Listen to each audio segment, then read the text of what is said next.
What's good, YouTube? It's Nas, and we back with another video. Road to 400 subscribers, of course. And in today's video, we're going to be talking about LaMelo Ball. And I seen a Bleacher Report list that said LaMelo Ball is the most overrated player in the NBA right now. And I just want to talk about it because why not? And LaMelo obviously has been injury prone. I'm not going to sugarcoat it. Like every single second, you watch a game, you think LaMelo is going to be out there for the Charlotte Hornets, and he ends up being hurt. Or he comes back, he goes on a crazy run, and then he gets hurt. It's been the same things with LaMelo ever since he made his first All-Star appearance in 2021, if you want to keep it a bug. And I'm a huge LaMelo Ball fan. I'm not going to bash LaMelo on this, because I want to see LaMelo be great, and I want to see, obviously, as y'all would want y'all favorite players to thrive. And obviously, he's in Charlotte, so automatically you're going to think Charlotte is a bottom of the barrel team. You're not going to think about the Charlotte Hornets. You're going to think about, obviously, LaMelo. And you turn on the Charlotte Hornets to obviously see LaMelo Ball play, and you realize he's hurt. And it's not like it's a new thing with him.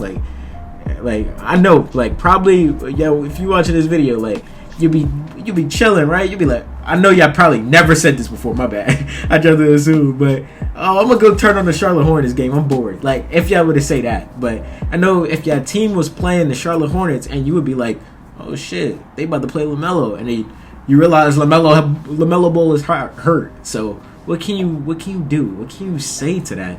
With him being hurt every single season, you can't obviously put him in the top echelon of players because he's injury prone.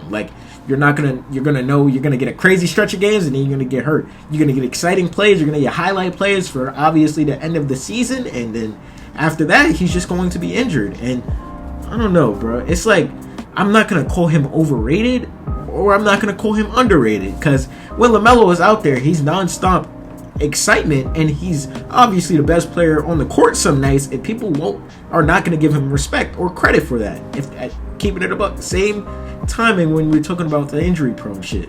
But this season he only played 47 games, and we know the Charlotte Hornets went 6-37, whatever you want to call it, without him.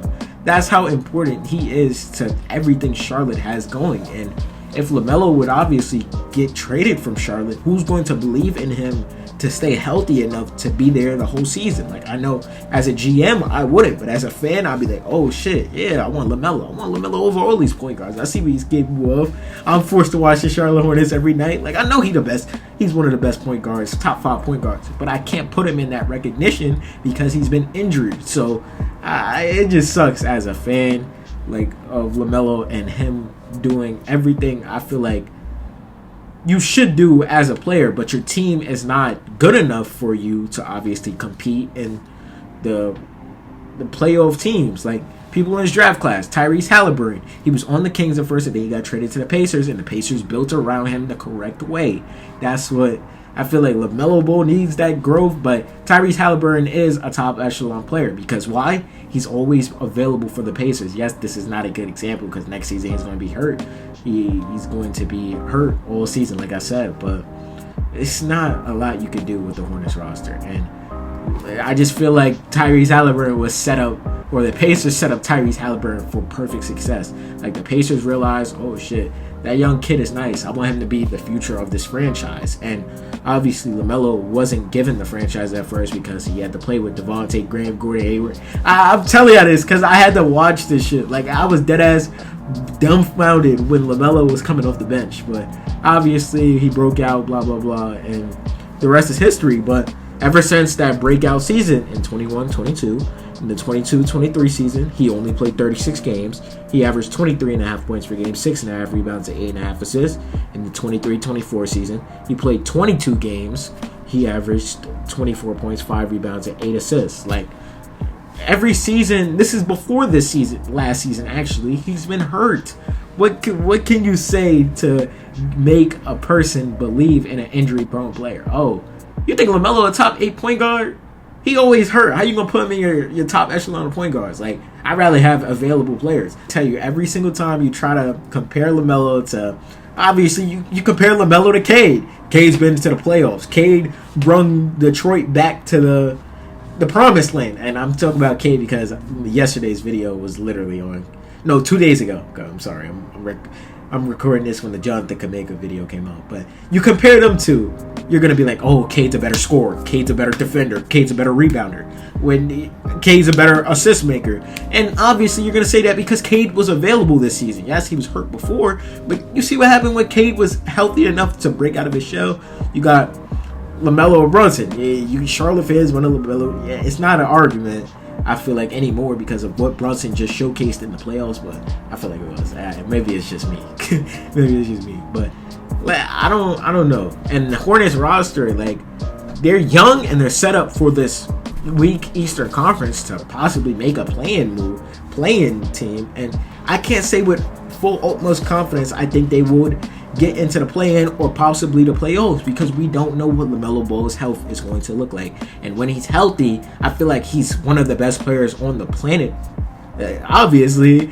But I don't know. I can't say obviously because maybe I don't watch Charlotte like I do, or y'all don't be tuning into LaMelo. Maybe y'all forced to through the stat sheets, and y'all gonna think that LaMelo's a shot chucker when obviously his team around him is not good. I would rather have LaMelo shooting 40 shots than who was on Josh Okogie shooting over a couple shots. Josh Green was shitty. Like, it was just a lot of shit that goes into it, and I don't think people give LaMelo enough credit for dealing with that, even though he's injury prone. But you call him a shot chucker, that argument just doesn't make any sense to me. What media says about him, media says he's not a winning player. When I see LaMelo make winning plays almost every night, like, it makes no sense to me. Like, it just doesn't. Not a winning player because you play for the Charlotte Hornets. Shut up. Like, what are you talking about? That's what I think about. That's what I think about when I'm thinking about LaMelo Ball. Like, it just doesn't make any sense. At the same time, like, I watched analysts fucking media. How do you call it? Like, yeah, analysts, NBA analysts ranked that nigga 30th when his peers ranked him 4th. The fans obviously ranked him 1st in All-Star voting when he was supposed to be an All-Star this season, went before obviously the injury. And media doesn't believe in him enough because what has he shown you? Like, you're gonna think he's a shot chucker if you don't watch Charlotte Hornets game. You're gonna think he's an unselfish player if you don't watch Charlotte Hornets game. You're gonna think he's not a winning player if you don't watch Charlotte Hornets games. So I'm just gonna think you just don't watch basketball. But at the same time, when you point about his finishing, you could talk about his finishing being lackluster when it comes to guards. Like, he doesn't finish a lot of layups. You could talk about his foul problems. Like, he's in foul trouble every single night. Like, you could talk about that when you want to analyze LaMelo Ball. You would talk about how he takes some bad shots, some difficult shots, when every other guard takes bad shots too at the same time. But sometimes, but I don't know. Like, it just feels like they're being biased when you talk about LaMelo. For some reason, maybe that's just me being a fan of LaMelo and not comparing him to all the rest of the guards like everybody else be doing, or you're supposed to, but not comparing them like up front, like who's better each at everything, bro. Because when I watch basketball, I'm watching as a fan. I'm like, oh shit, this nigga's nice. I'm watching this to see, like, oh my god, can he carry them? Like, are they gonna win this game? Is he the best player in the East? Like, that's how I'm watching basketball. I'm not gonna be one of those nerds talking about, oh my god, like, he took too many shots. Like, he made, I ain't gonna lie, like, his turnover problem is huge too, but oh my god, he got 7 turnovers, bro.